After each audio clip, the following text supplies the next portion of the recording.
오늘은 영안이 뛰어난 아브라함, 영안이 뛰어난 아브라함이라는 제목으로 말씀을 상고합니다. 아브라함이 이제 더 나이가 많아서 늙어졌고, 이제 아들, 지금 데리고 있는 아들이 이삭 하나들밖에 없고 아내도 없고, 그러니까 이제 후세를 더 낳아야 된다는 생각을 이제 많이 하게 된 것 같습니다. 그런데 사실은 아브라함이 나이가 많다고 했지만은 175세까지 살았거든요. 지금 140대에 이제 이런 생각을 한 거예요.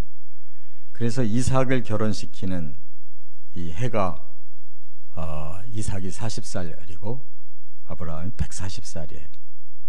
근데 아직도 35년 더 살아요. 그래서 구두라라는 또 여자를 또 만나서 6명의 아들을 더 낳고 죽습니다. 그러니까 하나님께서 아브라함에게 언약을 주신 만큼 아주 복도, 아주 노후까지 건강하고 그리고 자손을 더 많이 이렇게 풍성하게 주셨어요. 그러니까 아주 하나님께서는 최대한의 그런 복을 아브라함에게 다 주셨는데, 이제 중요한 것은 바로 이 하나님께서 주신 언약이 이제 제대로 흘러내려가야 되는 거예요. 근데 오늘 본문에 보니까 그걸 정확하게 알고 있다는 거예요. 뭐 아무리 나이가 더 많이 이렇게 175세까지 살고 뭐 또 다른 자손을 또 더 두고 뭐 그만큼 이제 가나안 땅에서 또 인지도도 높고 뭐 사람으로서 누릴 수 있는 거는 사실 다 누리고 있는데 그게 중요한 게 아니에요. 아무리 이제 우리가 뭐 명예나 권력이나 돈이 많아도 이제 그것을 바르게만 사용하고 산다면 뭐 나무랄 것이 없어요. 아브라함은 이제 가장 하나님 앞에서 바른 가치관을 가지고 살고 있기 때문에 이제 그것이 가장 중요한 복인데, 정확하게 그 복이 흐르도록 아브라함이 이제 선도적으로 끌고 가는 걸 볼 수가 있어요. 그래서 영안이 뛰어나다는 겁니다. 영적으로 아브라함은 확실하게 이제 굳어졌어요. 그래서 영적인 안정감이 있고 그 위에 하나님이 필요한 복도 다 주셨기 때문에 이렇게 남은 생애가 아브라함은 굉장히 영육간 복되고 또 은혜로운 삶을 살고 있어요.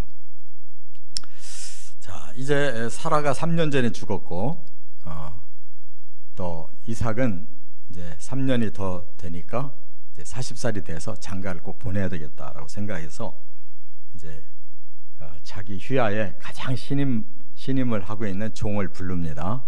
근데 여기서는 늙은 종이라고만 나오는데 이미 앞에 15장에 가서 보면 엘리에셀이라는 이 종이 자기의 상속자다 그랬어요. 그때 이스마엘도 안 낳았을 때. 그러니까 굉장히 신이 많은 종이 이제 오랫동안 같이 늙어가면서 이렇게 아브라함을 잘 시중드는 엘리에셀이라는 종에게 이제 큰 사명을 맡겨요. 뭐라고 하느냐? 이제 너는 내 고향으로 가라. 거기가 어디예요? 지금 하란을 말하는 거예요. 지금 시리아 지역의 저 북부에 보면 하란이 지금도 있는데 거기에 가서 이삭의 아내 될 사람을 데리고 오라는 거예요. 찾아서 이제 성공을 합니다. 그런데 이 과정에 먼저 엘리에셀에게 3가지의 메시지를 다 주는 거예요. 그렇기 때문에 엘리에셀이 주인의 뜻을 확실히 알았고 하나님의 뜻을 확실히 알고 갔기 때문에 하나님이 또 도와주셔서 정확하게 성공을 해서 리브가를 데리고 왔습니다. 이것이 이제 두 번째, 아브라함 첫 번째, 그리고 이제 두 번째 사람으로 이삭이 리브가를 통해서 이제 언약을 이어가게 됐다 하는 것입니다.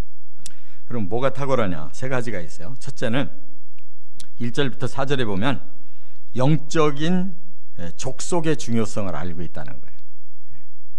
그러니까 우리 사람이 물론 가장 귀해요. 그런데 하나님은 이렇게 많은 사람 중에도 심판해야 될 사람이 있고 끝까지 영생과 영광을 줄 사람이 따로 있어요. 아무리 사랑을 해도 안 되는 사람은 하나님 버리시는 거예요.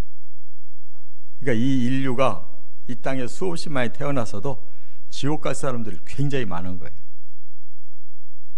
그러니까 사랑이라는 거, 또 하나님이 주신 이 언약이라는 거는 분명한 기준이 있지 그냥 아무나 그냥 껴안는 게 아닙니다.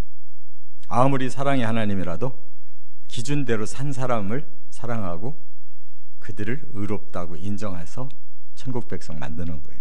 우리가 바로 이러한 영적인 그 기준을 알아야 되는데 오늘 본문에 보니까 이제 두 가지 족속이 있는 거예요. 육적인 족속이 있고 영적인 족속이 있어요. 육적인 족속은 누구냐? 바로 가나안 땅 아브라함 주변에 살고 있는 사람들. 아브라함은 그들 중에서는 내 며느리 될 사람 없다 이거예요. 그래서 내 고향으로 가서 내 친척들 중에서 그 아내감을 찾아와야 된다는 거예요. 왜 그럴까요? 왜 똑같은 사람인데 여기는 안 되고 거기 가서 데리고 와야 되느냐? 뭐 그들이 뭐 혈통이 뛰어나서냐? 아니에요. 영적인 면에서 이 가나안 땅 사람들은 앞으로 멸망할 사람들이에요. 하나님이 이 가나안 땅을 아브라함의 자손들에게 주어서 그들을 멸망시키고 그 위에다가 하나님의 나라를 세워달라는 거예요. 그러니까 이 땅의 여자를 얻어서 이삭과 씨를 이어간다면 섞이는 거잖아요. 의인과 악인이 섞이는 거예요. 천국 백성과 지옥 백성이 섞여버리는 거예요. 이거 구별 못하면 이 세상에서 우리는 전부 헛짓하는 거예요. 결국 아브라함의 뜻대로 이어진 것은 예수님까지만, 예수님까지. 결국 그 영적 계통의 씨만 겨우 명맥을 이루었지 그 이외의 모든 이스라엘 민족들 시대마다 하나님 계명 어기고 하나님이 미워하는 우상 섬기고 다 타락하고 예수님까지도 버리고 그래서 완전히 쫄딱 망한 민족이 이스라엘이란 말이에요.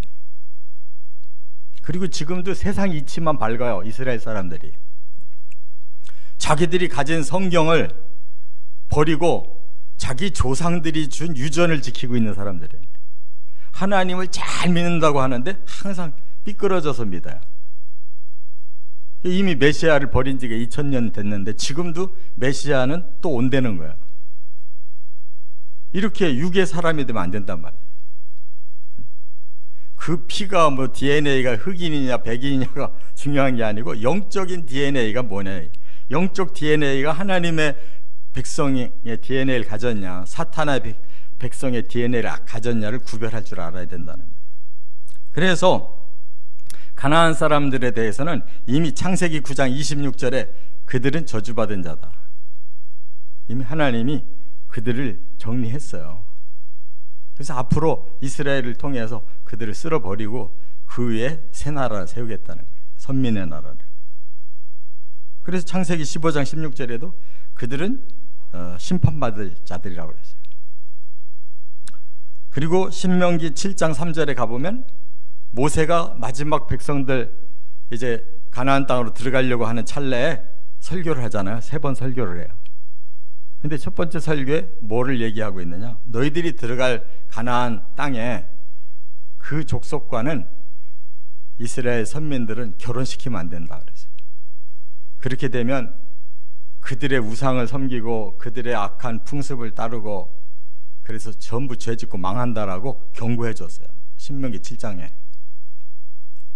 이렇게 정해져 있다는 거예요. 아브라함은 미래를 아직 안 살았지만 지금 시작부터 알고 있는 거예요. 하나님이 어떤 족속을 원하고 어떤 족속을 하나님은 심판하려고 하는가를 다 알고 있단 말이에요.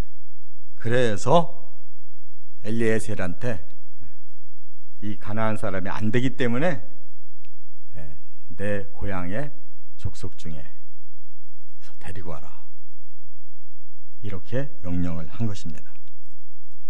고린도 후서 6장에 보면 이 원리를 그대로 사도 바울이 얘기하죠. 믿는 자와 믿지 않는 자, 또 하나님의 성령과 귀신. 근데 어떻게 섞여 살 수 있냐? 믿는 사람이 안 믿는 사람하고 동업하고, 믿는 사람이 안 믿는 사람하고 결혼하고, 이렇게 섞여서 어떻게 살 수 있겠냐? 이 땅에 살다가 한 사람은 천국 가고 한 사람은 지옥 가는데 어떻게 그게 가능하냐? 근데 이거를 신자들은 아주 가볍게 생각해요. 아니 뭐 안 믿을 수도 있지, 뭐 결혼 생활만 잘하면 되지. 결혼 생활은 잘하겠지만 영원히 천국 가고 지옥 갈 사람하고 결혼 생활 어떻게 잘 되겠냐? 아니 사업만 잘 되면 되지. 잘 될 수도 있겠지만 방향이 틀린데 어떻게 사업이 잘 되겠냐? 이걸 생각을 안 하는 거예요, 사람들이. 나는 영적 족속으로 살아야 되는가, 육적 족속이 돼도 괜찮은가 생각을 해봐야 되는 거예요. 두 번째, 5절부터 7절 상반절에 보면 또 하나 중요성을 알고 있는데, 영적인 땅의 중요성을 알고 있다는 거예요. 엘리에셀 종이 그렇게 물어봐요. 제가 가서 하란에서 좋은 규수를 만났는데 그 사람이 여기 가나안 땅에는 나 오기 싫어요. 결혼하는 건 좋은데 나는 하란 땅에 살고 싶어요. 그럼 어떡하냐는 거예요. 그러면 제가 다시 내려와서 이삭 도련님을 데리고 거기 가서 장가 보내서 거기서 살게 할까요? 그렇게 물어본 거예요. 주인님이 그렇게 좋아하는 고향 땅이라면 거기서 사는 게 어떻습니까? 그랬더니 그것은 안 된다 그랬어요. 왜?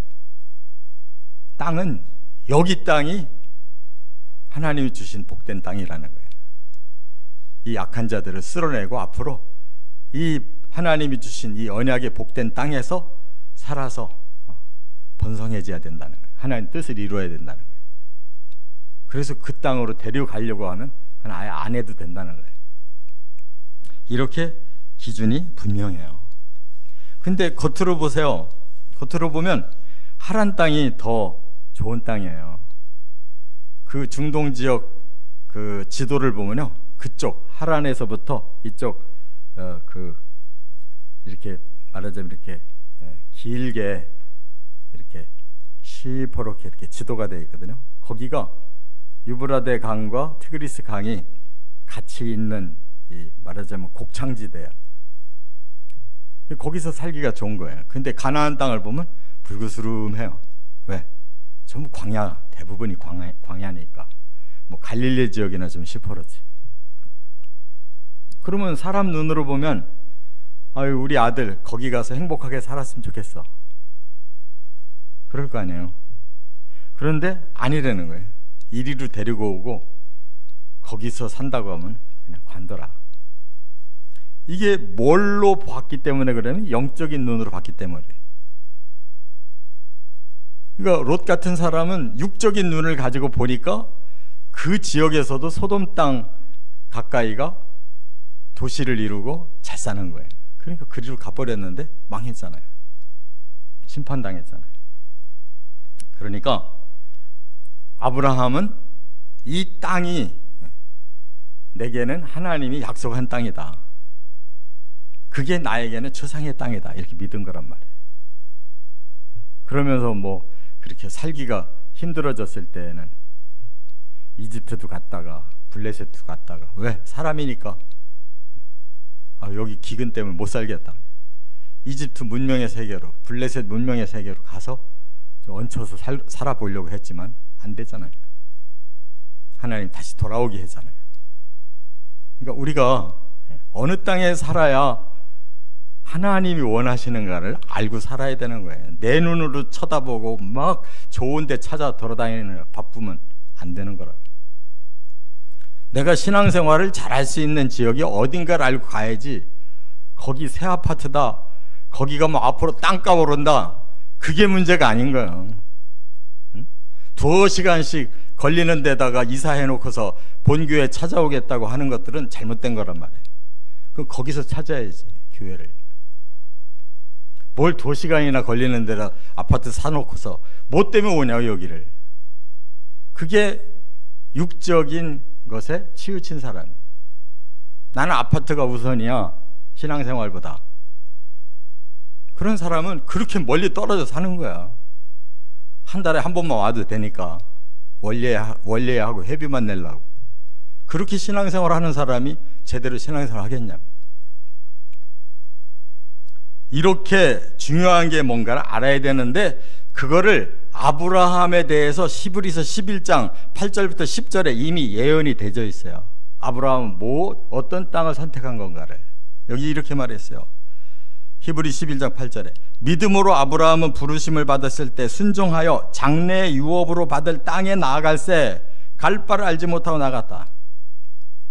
장래 유업으로 하나님 주시겠다고 해서 간 곳이 가나안 땅인데, 거기는 유브라데가 있는 도심지와는 아주 형편없는 반대의 땅으로 들어갔다는 거예요.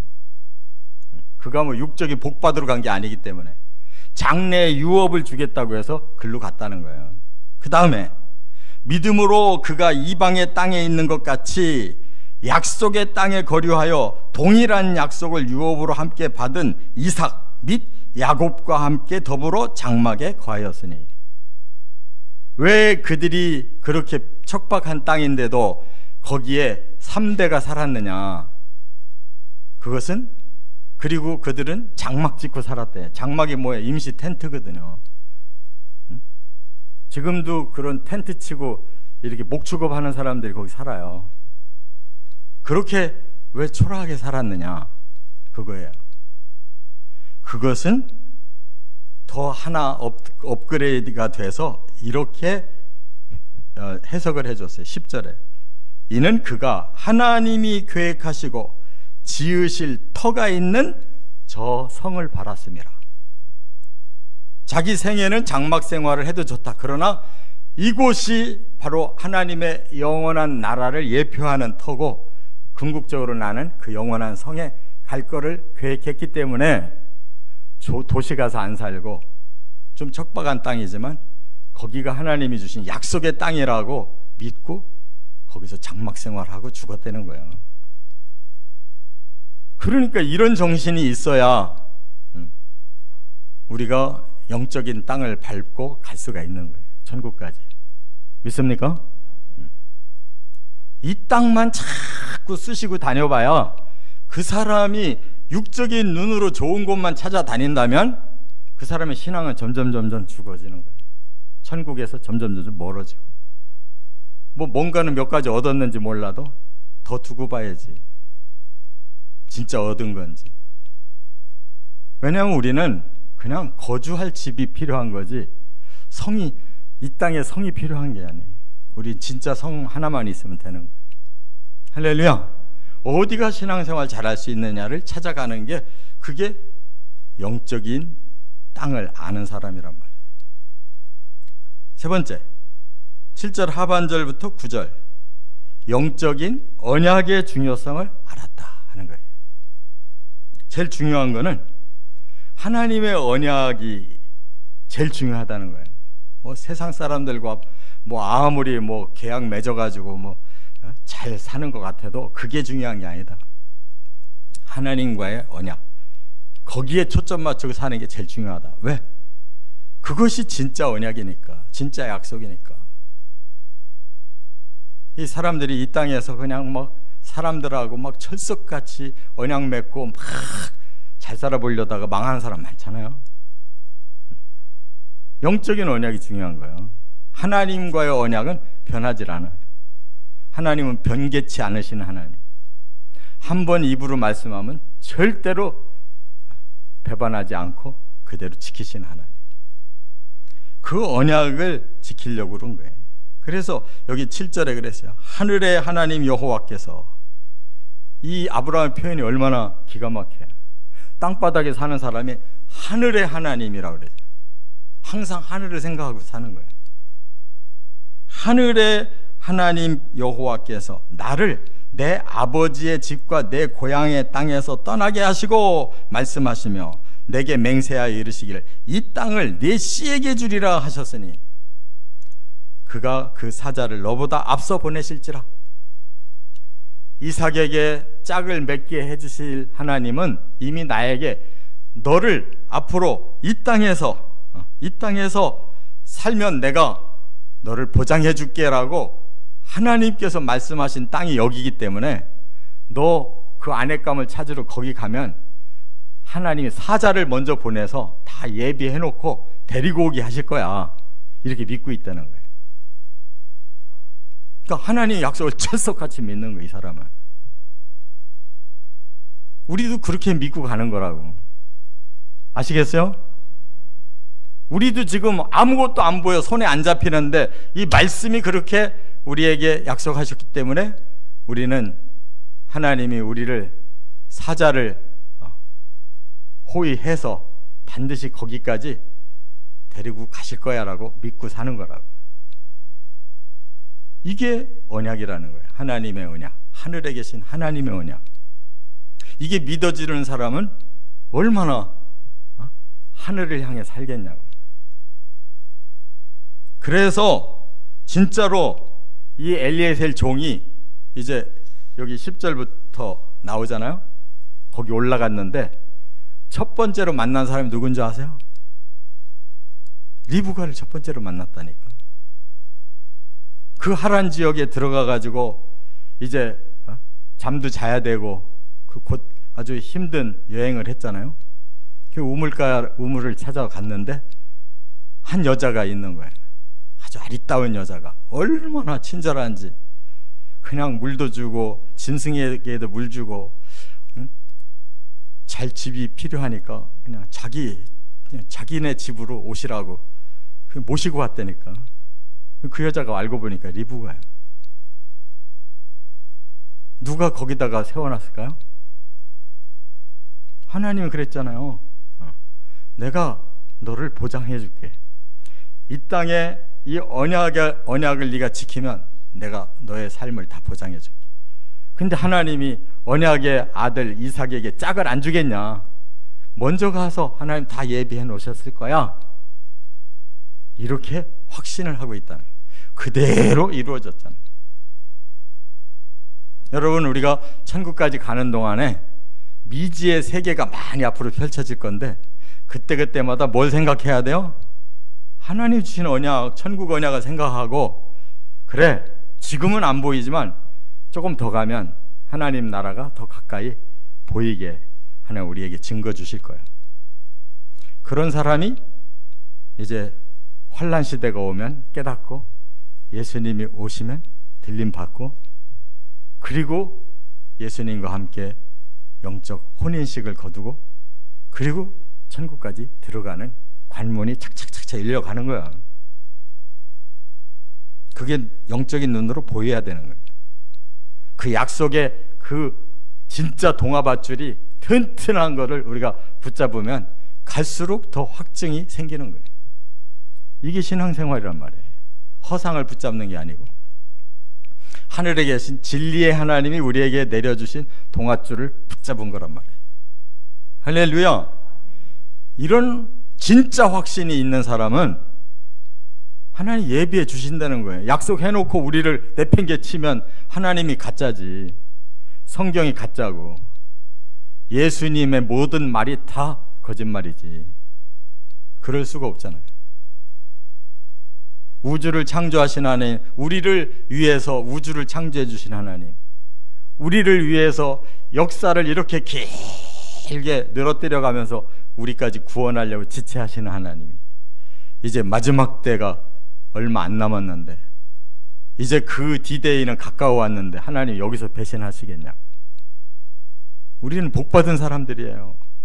막판에 그 마지막을 볼 수 있는 기회가 가까이 있는 사람들이라고요. 할렐루야. 아브라함보다 우리가 훨씬 복이 있는 사람이에요. 아브라함은 지금부터 4,000년 전이었잖아요. 얼마나 애매해요. 그런데도 믿음은 우리보다 훨씬 뛰어나잖아요. 그러니까 우리가 이 믿음이 바뀌어져야 아브라함 믿음 같이 바뀌어야죠. 곧 오는데 그렇게 실감을 못하는 믿음 가지고 가겠냐고. 성경을 읽을수록 모든 현상이 예수님의 말씀대로 착착착착 진행되는 게 말씀이 성취될수록 우리는 아브라함과 같은 믿음을 부여잡아야 된단 말이에요. 할렐루야. 이렇게 하나님의 뜻은 이루어져 가는 겁니다. 저와 여러분들이 아무 손에 잡히는 게 지금 없어요. 말씀만 내 안에 받아들인 거예요. 근데 그 말씀은 세상의 말이 아니고 하늘에 계신 나의 아버지가 되시는 그 하나님의 약속이에요. 이것만 틀림없이 붙잡으면 모든 것은 합력하여 선을 이루어 주셔요. 이 믿음 꼭 품고 가시기를 주의 이름으로 축원합니다.